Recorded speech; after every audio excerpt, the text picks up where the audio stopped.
The grand hall of the Galactic Confederation gleamed with light from 1,000 different worlds.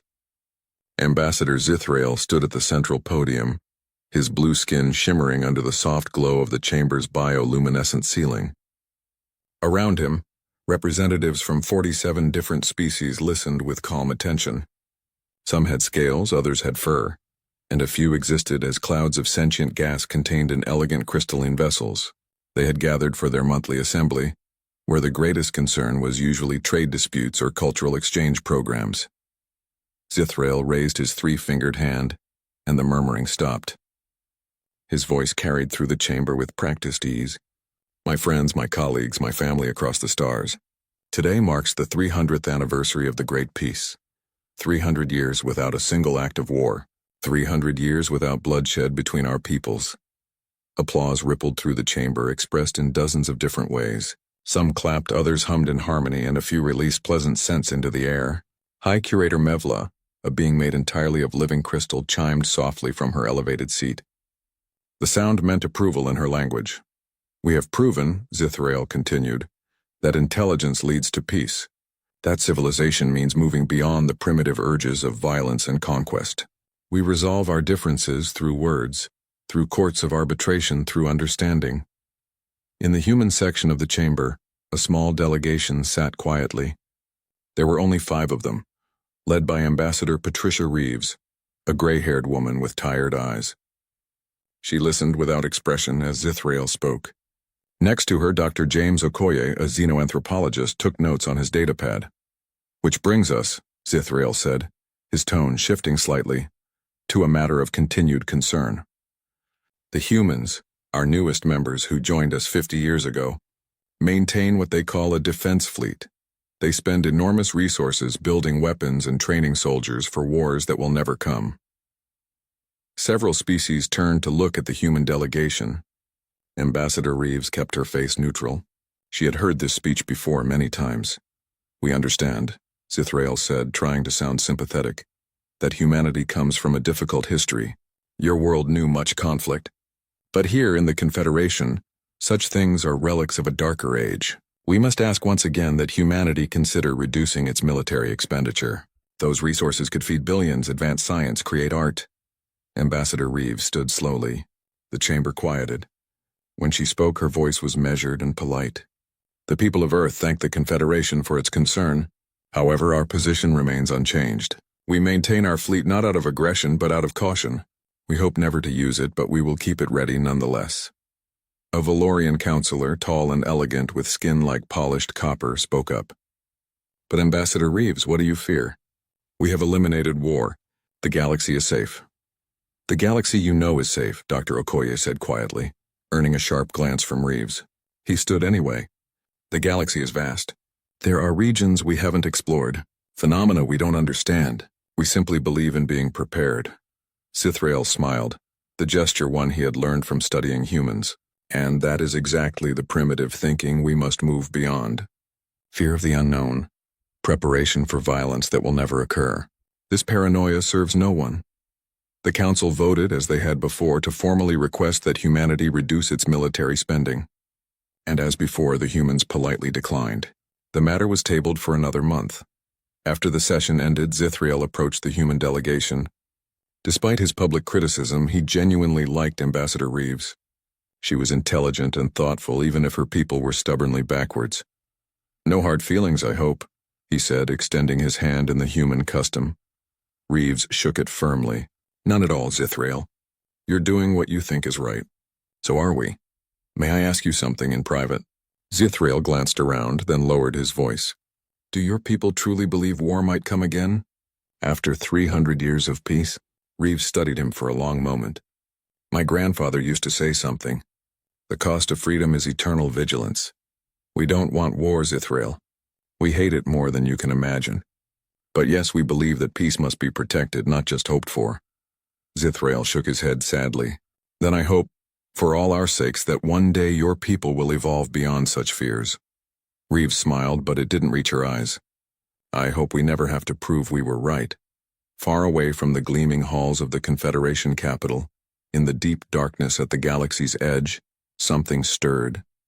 Commander Velik of the scout ship Wandering Song studied his sensors with growing confusion.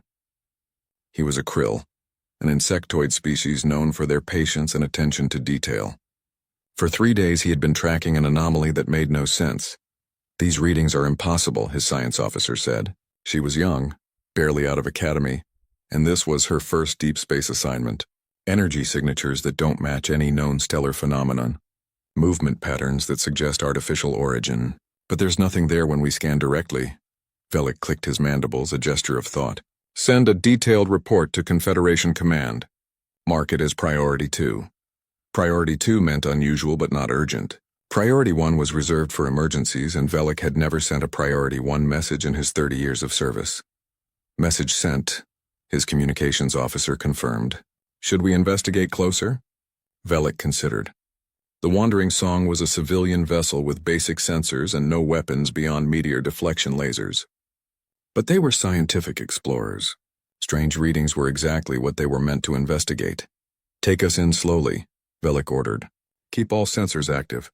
At the first sign of danger, we jump away. The ship moved forward, its gentle drives pushing it toward the source of the anomaly. The crew watched their screens with scientific curiosity rather than fear. They lived in the safest era of galactic history. What could possibly threaten them? The readings grew stronger. Energy patterns spiked across the spectrum. The science officer gasped as new data flooded her console. Commander, I'm picking up organic signatures. Massive ones. And they're moving. Before Velik could respond, space itself seemed to tear open. Something emerged from the darkness. Something that made his ancient evolutionary instincts scream. It was huge, organic, alive in a way that defied nature. The hull was made of what looked like chitin and bone, pulsing with bioluminescent veins. It didn't look built. It looked grown. Emergency jump, Velik shouted. Get us out of here now! The communications officer's voice cracked with panic. Sending Priority 1 distress. The transmission cut off mid-word. On the thing's hull, 1,000 eyes opened at once, all focused on the tiny scout ship. The Wandering Song tried to run, its jump drive charging desperately. But tendrils of living matter shot across space faster than thought, wrapping around the ship like a spider catching a fly. In the Confederation capital, Zithrael was having dinner with colleagues, laughing about the day's proceedings. Ambassador Reeves was aboard a transport heading back to the human diplomatic station. And in deep space, the Wandering Song was pulled into the massive creature's maw and consumed ship and crew without a trace. The last thing Velik saw was more of the creatures emerging from the dark. Dozens of them, hundreds. An armada of living nightmares all heading in one direction, toward the heart of the Confederation, toward the worlds that thought the age of war had ended forever. The emergency session was called at midnight, Confederation Standard Time. Zithrael rushed into the chamber still wearing his sleeping robes, his face tight with worry. Around him, representatives arrived in various states of dishevelment. High Curator Mevla's crystal surface flickered with agitated light patterns. Commander Thalsis stood at the central podium, his insectoid features unreadable, but his posture radiating tension. He held what was supposed to be a ceremonial position, Defense Coordinator of the Confederation. For 300 years it had been exactly that, ceremonial. Until now. 3 worlds, Thalsis said without preamble. Kepler 17, New Harmony, and Velshar Station. All went silent within 48 hours. No distress calls. No evacuation signals. Just silence. The chamber erupted in confused murmurs. Zithrael felt his stomach tighten. 3 worlds didn't just go silent. It was impossible. We sent investigation teams, Thalsis continued. They found nothing. Not destroyed worlds, empty worlds. Every living being gone. Buildings intact. Ships still in orbit. But no people. No animals, no plants. Nothing alive remained. A crystalline delegate chimed urgently. Disease? Some kind of plague? We considered that, Thallis said. But a plague doesn't take all life, every form of it, in perfect synchronization. And it doesn't do this. He activated the central display. Holographic images appeared showing cities on the 3 lost worlds. The buildings stood undamaged, but something was wrong. The surfaces were covered in a strange organic residue, like dried mucus or webbing. It coated everything in a thin layer. Dr. Okoye, present as part of the human delegation, stood abruptly. His face had gone pale. Commander Thals, do you have chemical analysis of that residue? Yes, Thalsu sent the data to Okoye's pad. Why, do you recognize it? Okoye's hands trembled as he read. He looked up at Ambassador Reeves, who had also gone very still. We need to access the Confederation Historical Archives immediately. Section Theta 9 records sealed 2,000 years ago. High Curator Mevla's chimes took on a warning tone. Those archives are restricted. They contain information deemed too disturbing for general knowledge. I know what they contain, Okoye said quietly. And if I'm right, we're all in terrible danger. Within the hour, the council gathered in the secure archives chamber. Ancient data crystals lined the walls, containing information from civilizations long gone. Okoye worked the interface with practiced efficiency, clearly having studied these systems before. The humans have been researching our ancient history since you joined, Thals observed. Why? Because we learned long ago that those who forget history are doomed to repeat it, Ambassador Reeves said. Show them, James. Okoye brought up records from 2 millennia past.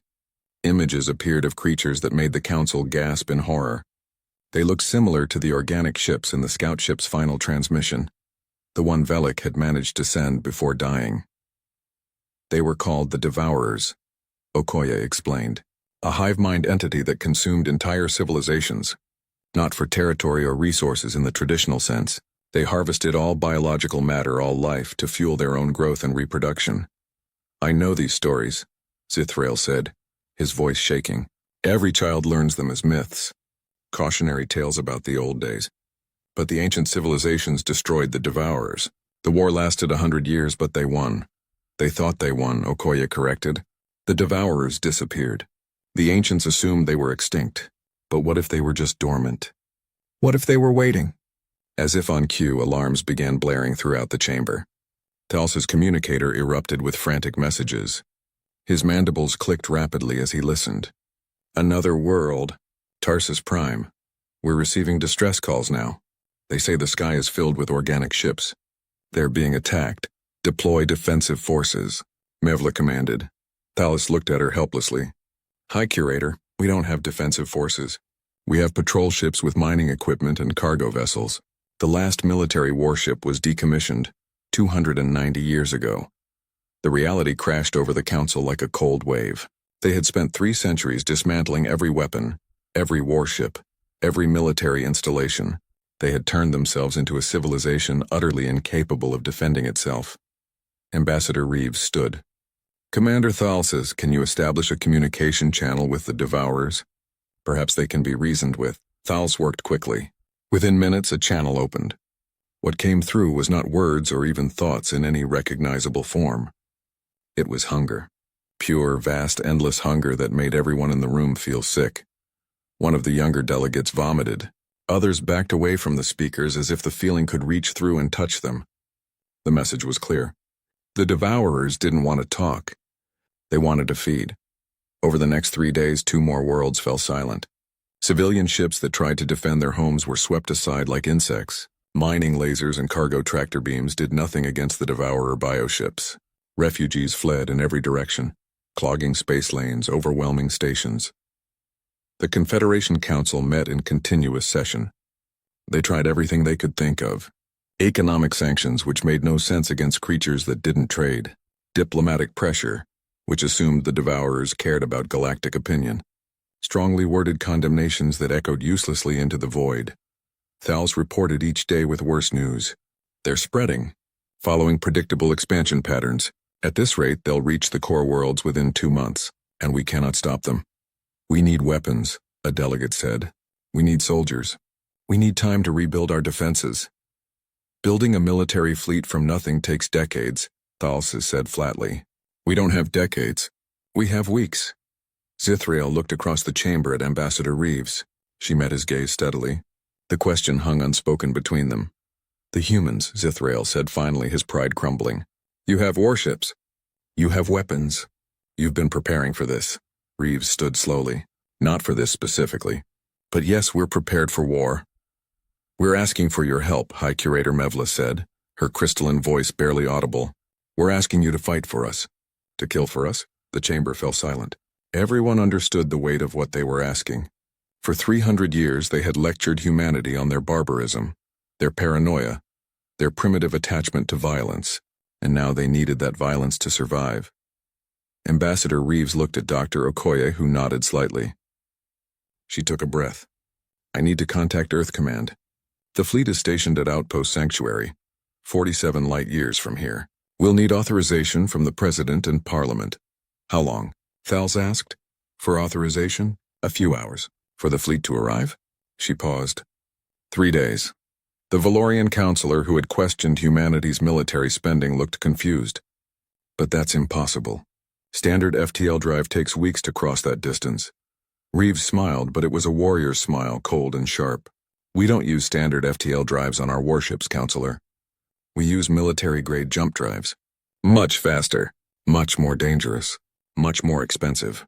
The kind of technology you asked us to stop developing. 3 days later, space above the Confederation capital rippled and tore.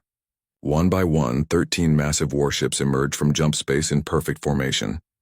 They were nothing like the elegant curves of Confederation vessels. They were angular, brutal, covered in armor plating and weapon ports. The largest ship, the UESS Retribution, took position at the fleet's center.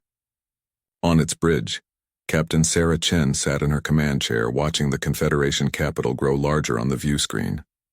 Her face was calm, but her hands gripped the armrest tightly. Send a message to the Confederation Council, she said. Humanity has arrived. Tell them the fleet is ready. In the council chamber, Zithrael watched the human warships on the display. He felt a mixture of relief and shame. They had been saved by the very violence they had condemned. And he wondered, not for the first time, if humanity had been right all along. Captain Sarah Chen stood in the observation deck of the Retribution, looking out at the gathered Confederation representatives. They stared at her ship with expressions ranging from hope to horror. She had expected this. To species that had lived in peace for 3 centuries, a true warship must look like a monster, and the Retribution was definitely a monster. 500 meters of reinforced titanium ceramic composite armor, railguns that could punch through a small moon, missile batteries loaded with nuclear warheads, point defense lasers that could track and destroy 1,000 targets simultaneously, and a crew of 800 trained warriors who drilled constantly for combat they hoped would never come. Until now. Zithrael was among the observers, standing with Commander Thalses and several other council members. He approached Chen cautiously, as if afraid the ship itself might attack him. Captain Chen, he said, his voice uncertain. Thank you for coming. We are grateful, Chen nodded. She was a woman in her mid-40s with short, dark hair and eyes that had seen too much. Save your thanks until we've actually helped, Ambassador. Right now we need information. Tell me everything about these devourers. They moved to the briefing room, where holographic displays showed the current tactical situation. It was worse than Chen had expected. 7 worlds lost completely. Dozens of stations evacuated. The Devourer fleet was spreading like a virus through Confederation space. They don't seem to follow our understanding of physics, Thals explained. Their ships are organic living things. They heal damage. They adapt to attacks. They don't need fuel or supplies in any conventional sense. But they can be killed, Dr. Okoye said, joining the group. He had come aboard with the Confederation delegation. The ancient races defeated them before. They're tough but not invincible. Lieutenant Commander Akari Tanaka, Chen's tactical officer, studied the data with professional interest. She was younger than Chen, sharp-featured and intense. Captain, I recommend we observe one of their ships in action before engagement. We need to understand how they fight. Agreed, Chen said. Commander Thalles, are there any active battles we can reach quickly? The colony on Reshitar sent a distress call 20 minutes ago, Thalses said. They have perhaps 6 hours before the Devourers arrive. Set course, Chen ordered. Maximum combat speed. And get me Admiral Webb on secure channel. The Retribution and 5 escort frigates jumped to the Reshitar system. They arrived to find a pathetic defense. Cargo ships trying to slow the Devourers. Civilian vessels attempting to evacuate millions of colonists. And bearing down on them, 3 massive Devourer bioships, each the size of a small city. Zithrael watched from the observation deck, unable to look away. The Devourer ships were nightmares made real. They pulsed with unnatural life, covered in what looked like eyes and mouths and things that defied description. Tentacles hundreds of meters long reached out, grabbing cargo ships and pulling them into grinding maws. "Those ships," he whispered. "They're eating everything." "Now you understand," Chen said quietly, standing beside him. "This isn't a war about territory or ideology. It's about survival. Yours and theirs. And only one side can win." She touched her comm badge. "All ships, battle stations. Tanaka, initiate attack pattern Delta 7. Let's see what these things are made of." The Retribution moved forward with surprising grace for something so large. The escort frigates spread into formation, creating overlapping fields of fire, and then at 3,000 kilometers Chen gave the order. "Fire." The railguns spoke first. Tungsten rounds accelerated to a fraction of light speed, invisible until they impacted. The nearest Devourer ship shuddered as rounds punched through its organic hull. Strange fluids leaked into space, freezing instantly. But the ship didn't die. Even as Zithrael watched, the wounds began to close. The hull rippled and reformed, healing the damage within seconds. "Adaptive regeneration," Tanaka reported. "Impressive. Captain, recommend switching to thermal weapons." "Agreed. All ships, fire missiles, pattern Omega." Dozens of missiles streaked from the human ships. These weren't conventional explosives. As they neared the Devourer, they detonated in sequence, creating a wave of plasma heat that turned space itself into fire. The Devourer ship's healing couldn't keep up with that. Its outer layers burned away, and it let out a sound that made everyone aboard the Retribution clutch their heads in pain. "It's screaming," Zithrael gasped. "It's alive and it's screaming." "Yes," Chen said, her face grim. "War is never pretty, Ambassador. But it's them or us." The damaged Devourer tried to retreat, but the human frigates pursued, their lasers cutting into its wounded sections. Within minutes, the massive creature stopped moving, its bioluminescent veins going dark. It was dead. The other two Devourers changed tactics immediately. They split up, trying to flank the human formation.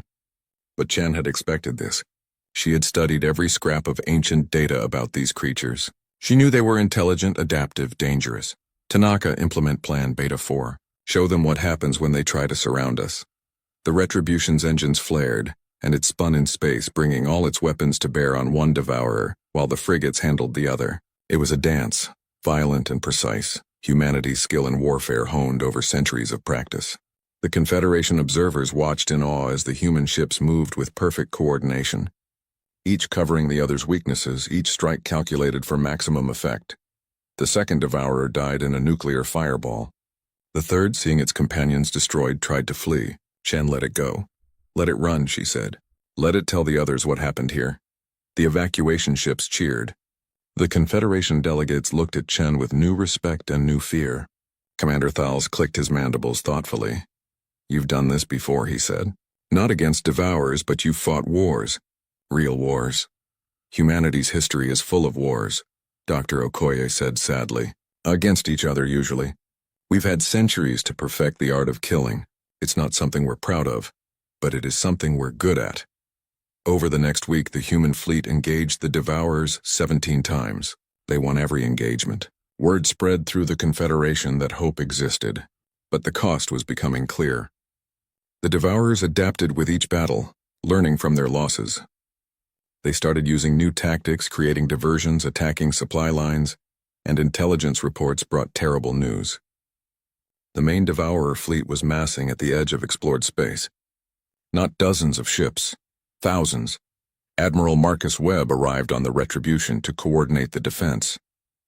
He was an older man, gray-haired and scarred, with the look of someone who had seen too many friends die. He gathered the Confederation military leaders, such as they were, in the briefing room. "We can't win a defensive war," Webb said bluntly. "There are too many of them. They'll overwhelm us eventually through sheer numbers." "Then what do you suggest?" Mevla asked. Her crystal surface had lost its usual luster, dimmed by stress and fear. "Offensive operations," Webb said. "We take the fight to them. We hit their staging areas, disrupt their coordination, make them react to us instead of the other way around." The Confederation leaders looked shocked. "Attack them?" Zithrael said. "In their own territory? It's the only way," Chen said. "Defense is passive. It gives them all the advantages, but we're good at offense. We're very good at it." Thals has studied the tactical map. To do this, We would need to train Confederation forces in your methods. Our people don't know how to fight. Then we teach them, Webb said. Starting now. We have perhaps 3 weeks before the main Devourer fleet reaches the core worlds. That's not much time, but it's what we have. The training began immediately. Human soldiers taught Confederation citizens how to use weapons, how to think tactically, how to fight and kill and survive. It was hard for species that had known only peace. Some couldn't do it, breaking down under the stress. But others learned quickly, driven by the need to protect their families. A young Valorian named Shaltir became one of the best students. She had lost her entire family when her homeworld fell. She approached Chen one day during training exercises. "Why do you do this?" Shaltir asked. "You could have stayed safe. This isn't your war." Chen looked at her for a long moment. "It became our war the moment we joined the Confederation. When you make a commitment to stand with others, you keep it. That's what being human means. At least that's what it's supposed to mean." In his quarters, Zithrael recorded a message to the Confederation archives. "I was wrong," he said quietly. "We were all wrong.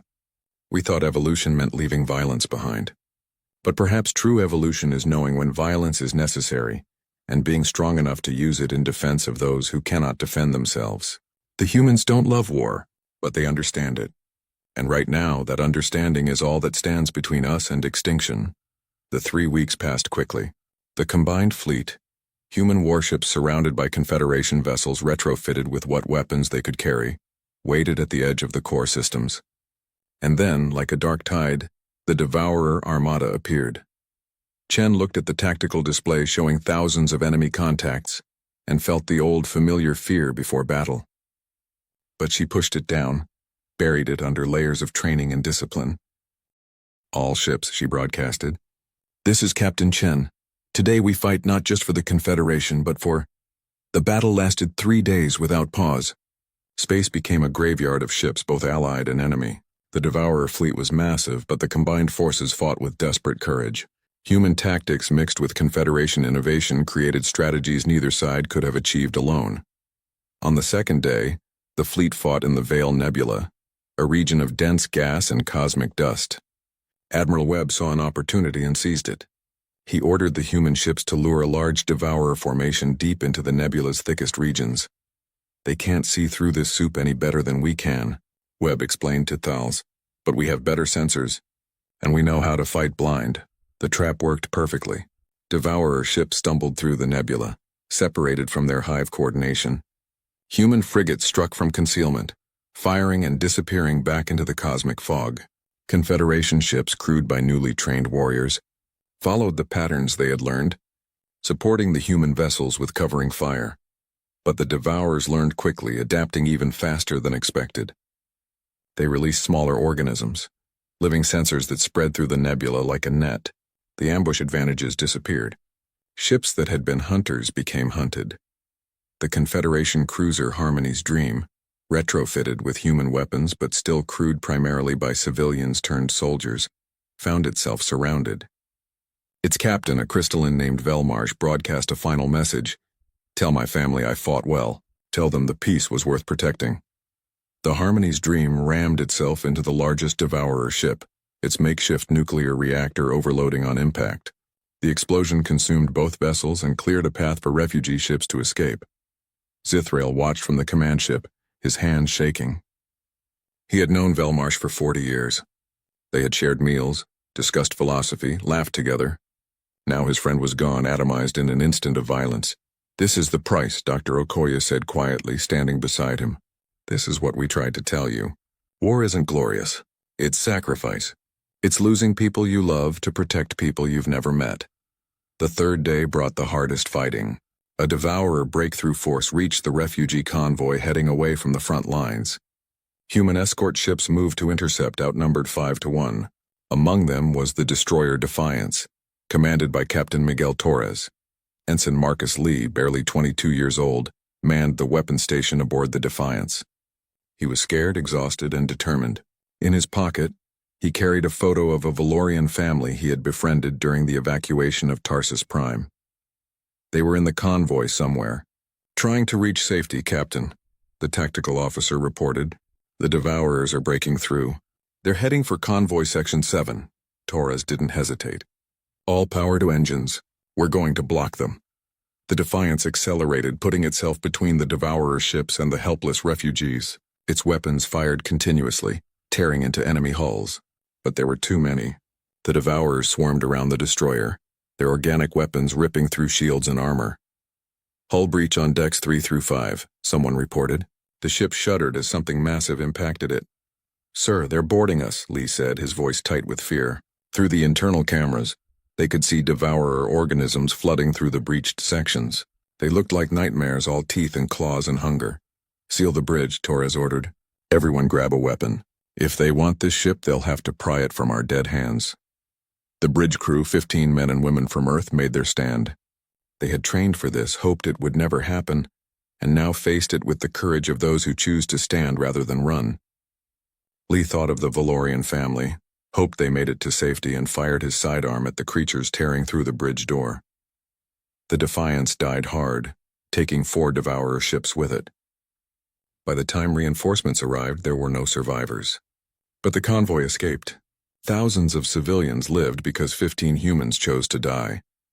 Captain Chen received the report while coordinating another engagement. She read it twice, her face carefully blank, then set it aside. There would be time to grieve later. Now there were more battles to fight. But Shaltir, the young Valorian training with the human Marines, heard about the Defiance. She learned that Ensign Lee had saved the convoy section carrying her people, the survivors from her world. She found Dr. Okoye in the medical bay helping treat wounded. "Why?" she asked, tears streaming down her copper-colored face. "Why did they do it?" "They could have run. They could have saved themselves." Okoye looked tired, older than his years. "'Cause that's what soldiers do, Shaltir. They put themselves between danger and those who can't fight. Lee knew your people were in that convoy. He made a choice." "I don't understand humans," she said. "You're capable of such violence, but also such sacrifice. How can both exist in the same species?" "They exist in all species," Okoye said gently. "You just forgot because you didn't need to remember. But now you're remembering. You fought yesterday, didn't you?" "Fought well, I heard," she nodded. "I killed 3 Devourer organisms. I felt sick after. But I would do it again to protect others." "Then you understand more than you think." The battles continued, each one costly, each one necessary. The combined fleet adapted and learned. Drykon, a reptilian engineer from the Confederation, worked alongside human technicians to modify ship systems. He began to understand the philosophy behind human military design. "Your ships aren't elegant," he said to one of the engineers.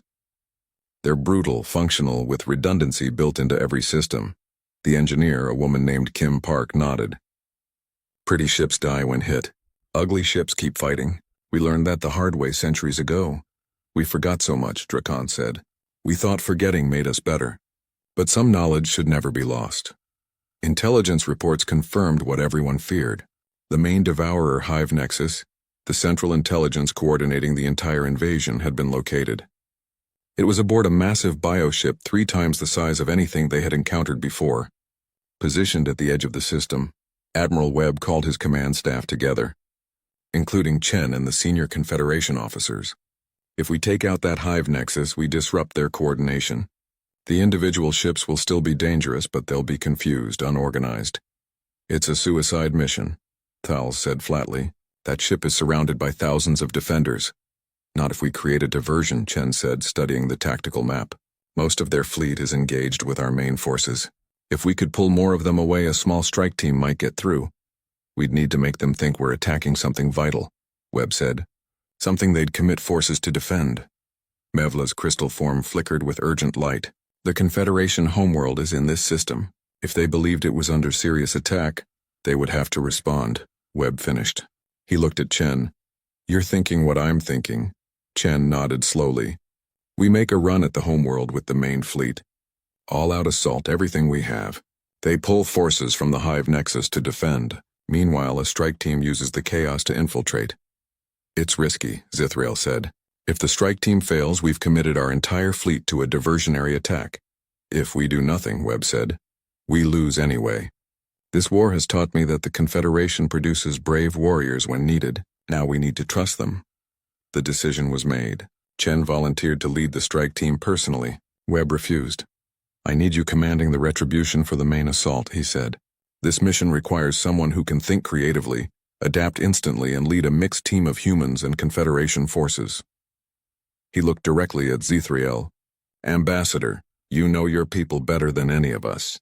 You understand how they think, how they move. I want you on this mission. Zithriel stood in shocked silence. Him? A diplomat who had spent his life arguing against violence, leading a military strike? But he thought of Velmarsh sacrificing himself for others, of Ensign Lee dying to save strangers, of all the soldiers, human and Confederation alike, who had given everything. I'll do it, he said. Tell me what you need. The plan was set in motion. The combined fleet would initiate the Prometheus Protocol, a desperate all-or-nothing assault on the Confederation homeworld's orbital space, drawing Devourer forces away from the Hive Nexus. Meanwhile, Zithrael and a strike team of 20 volunteers, human and alien together, would infiltrate the Hive Nexus and destroy it from within. As the fleet prepared for battle, Chen found Zithrael in the armory, awkwardly fitting himself with combat armor designed for humans. I never wanted to wear this, he said quietly. Never wanted to hold a weapon? I know, Chen said, but you're doing it anyway. That's what courage is, Ambassador. Doing what's necessary even when it terrifies you. She helped him adjust the armor properly. The team is good. They'll watch your back. Trust them, trust yourself, and remember what you're fighting for. Peace, Zithrael said. Strange how we must wage war to protect it. Chen smiled sadly. That's the human condition. Maybe now it's the Confederation condition too. The fleet began its attack run and the final desperate gambit commenced. The main fleet struck the Confederation homeworld's orbit like a hammer. Captain Chen watched from the Retribution's bridge as thousands of ships, human and Confederation together, engaged the Devourer forces in the most desperate battle yet. Explosions lit up space like deadly fireworks. Ships died every second, both sides taking horrific casualties. They're taking the bait, Lieutenant Tanaka reported. Devourer ships are breaking off from the Hive Nexus. They're committing everything to defend their position here. Good, Chen said, though her face showed the cost. Another Confederation cruiser died on the view screen, its crew of newly trained warriors going down fighting. Keep the pressure on. Make them believe this is our real target. Far from the main battle, Zithrael's strike team approached the massive Hive Nexus in a captured Devourer organism. The human technical specialist, Sergeant Rodriguez, had managed to convince the small bioship that they were part of the Hive. It was disgusting sitting inside a living creature that smelled of decay and alien biology, but it worked. The team consisted of 20 volunteers, 10 humans, including Dr. Okoye, who insisted on coming despite his civilian status, 10 Confederation members, including Shaltir the young Valorian warrior, and Drakon the engineer. They carried enough explosives to crack a small moon, all focused on one goal: reach the Hive Nexus core and destroy it. We're passing through their outer perimeter, Rodriguez said, his hands working the organic controls with visible disgust. So far they think we're one of them. Zithrael checked his weapon for the 10th time. His hands had stopped shaking somewhere during the approach. Terror had given way to a strange calm, the acceptance that came with knowing you might not survive. Ambassador, Okoye said quietly, if we don't make it, I want you to know it's been an honor serving alongside you. The honor is mine, Zithriel replied. You humans taught us that strength isn't the same as cruelty, and that peace requires guardians. They penetrated deeper into the Hive Nexus. The bioship was impossibly vast inside, a maze of organic corridors pulsing with alien life. The team moved quickly, following Drakon, who had studied the structural scans. The core should be 3 kilometers ahead, he whispered. That's where the Central Intelligence resides. They encountered their first patrol after 2 kilometers. Devourer organisms, smaller than the bioships but still deadly, sensed something wrong. The team opened fire. In the narrow corridors there was no room for tactics, just brutal close-quarters combat. Shaltir fought like a demon, her copper skin splattered with alien blood. A devourer organism lunged at her. She killed it with 3 precise shots, exactly as the human Marines had taught her. No hesitation, no mercy, just survival. They lost 2 people in that corridor, a human corporal and a crystalline soldier named Felwyn, both torn apart by devourer claws before their teammates could save them. The team pushed forward, leaving their dead behind because stopping meant everyone died. The corridor opened into a massive chamber. And there, pulsing with sickly bioluminescence, was the core. It was beautiful and horrible at once. A vast neural network of living tissue and alien thought. Billions of neurons firing in patterns that coordinated the entire Devourer fleet. "Plant the charges," Zithriel ordered, sounding more confident than he felt. "We have 10 minutes before they realize we're here." The team spread out, placing explosive charges at structural weak points Drakon identified. The work went quickly, practiced hands moving with efficiency born of desperate training. Then Okoye stopped. He was staring at a section of the core where images seemed to flicker, broadcast from the neural tissue itself. "Wait," he said. "Everyone, look at this." The images showed worlds dying, consumed by the Devourers. But they also showed something else. A dying region of space, stars going supernova in a cascading chain reaction, the Devourers fleeing that cosmic catastrophe, desperate, starving, searching for any source of biological matter to survive. "They're refugees," Okoye said, his voice filled with horror and understanding. "They're not evil. They're running from their own apocalypse. They're just trying to survive." Zithriel felt his world tilt. All this death, all this sacrifice, and the enemy was just as desperate as they were. "But they're still killing us," he said. "They're consuming entire civilizations." "Because they don't know any other way," Okoye said.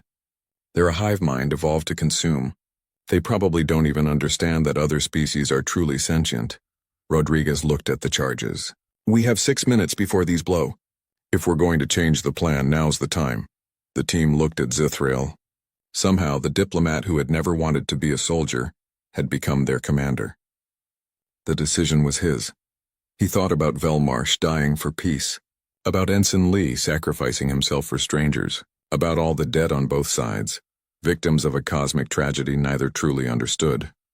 "Okoye," he said, "can you communicate with it? Can you make it understand?" "Maybe," Okoye said. "The neural patterns are complex, but there's definitely intelligence here. If I can access the core directly, establish a mental bridge." "Do it," Zithriel ordered. "We don't have much time." Okoye approached the core, placing his hands on the pulsing tissue. The team watched tensely, weapons ready. If this went wrong, they would all die here. Okoye's eyes went wide, then closed. His body went rigid as his mind touched something vast and alien and hungry. He gasped. And when he spoke, his voice was layered with something else. Something that echoed with the voice of billions. "We hunger, always hunger. The stars die. We die. Must feed, we know," Zithriel said, stepping forward. "But you don't have to kill us. There are other ways. Uninhabited systems. Resources we can share. We can help you." The presence in Okoye's mind recoiled, confused. The concept of help was foreign to creatures who had only ever known consuming or being consumed. Zithriel continued, speaking quickly. "You're intelligent. You can learn. We've mapped thousands of systems rich with biological matter but no sentient life. We can guide you there. You can feed without killing anyone. Why? Would you help?" "Because that's what civilized species do," Zithriel said. "We find solutions that let everyone survive. It's harder than fighting, but it's better." The hive mind processed this, and in that moment the battle above the homeworld changed. Devourer ships began breaking off, pulling back. The coordination that had made them so deadly was faltering, as the hive nexus struggled with a completely new concept. On the Retribution's bridge, Chen watched in confusion as the enemy fleet withdrew. "What's happening? Are they retreating?" "Captain, we're receiving a transmission," the communications officer said. "It's from Ambassador Zithriel's team. They're saying, 'Stand down?' They're negotiating?" Chen's mouth fell open. A negotiation. In the middle of the greatest battle in Confederation history, someone was negotiating. In the Hive Nexus core, Okoye maintained the mental bridge while Drakon worked frantically at his datapad. "I'm sending star maps," the engineer said. "Systems rich with primitive life, no sentient species. Enough to feed 100 devourer fleets." The presence considered, felt the truth in the offer, understood perhaps for the first time that not every species was prey. That some could be something else, partners, helpers, friends. Except, we'll go to these systems. We'll not consume sentient life. "And if you're attacked?" Zithriel asked. "If someone threatens you, we defend, but we do not hunt." It wasn't a perfect solution. The devourers would still consume living matter, just not sentient species. They would still be dangerous if provoked. But it was a solution that didn't require the extinction of either side. Okoye collapsed as the mental bridge broke. Rodriguez caught him, checking his vital signs. He's alive. Exhausted but alive. Disarm the charges, Zithrael ordered. We're done here. The war ended not with a final battle but with an agreement. The Devourer fleet withdrew to the uninhabited systems. Guided by Confederation nav beacons, they would feed, grow, heal their wounded, and they would remember the species that chose to help rather than exterminate. But the cost had been terrible. 7 worlds lost, millions dead, hundreds of ships destroyed. The Confederation capital held a memorial service that lasted 3 days, honoring the fallen from every species. Captain Chen stood in the human section of the memorial garden, looking at the names carved in stone. So many names. The entire crew of the Defiance. Ensign Marcus Lee, 22 years old, who died protecting strangers. Hundreds of others who had volunteered to fight a war that wasn't theirs. Shaltir found her there. The young Valorian warrior moved differently now, with the careful precision of someone who had seen combat. Captain Chen, she said quietly, I wanted to thank you for everything. We did what needed doing, Chen said. Nothing more. No, Shaltir said. You did more. You could have destroyed the Devourers completely, but you gave them a chance. That's what makes you different. You know how to fight, but you also know when to stop. Chen smiled sadly. We learned that lesson the hard way, Shaltir. Hopefully you won't have to. Months passed. The Confederation rebuilt, but it rebuilt differently. They created the Joint Defense Force, a combined military organization training under human veterans. Species that had never held weapons,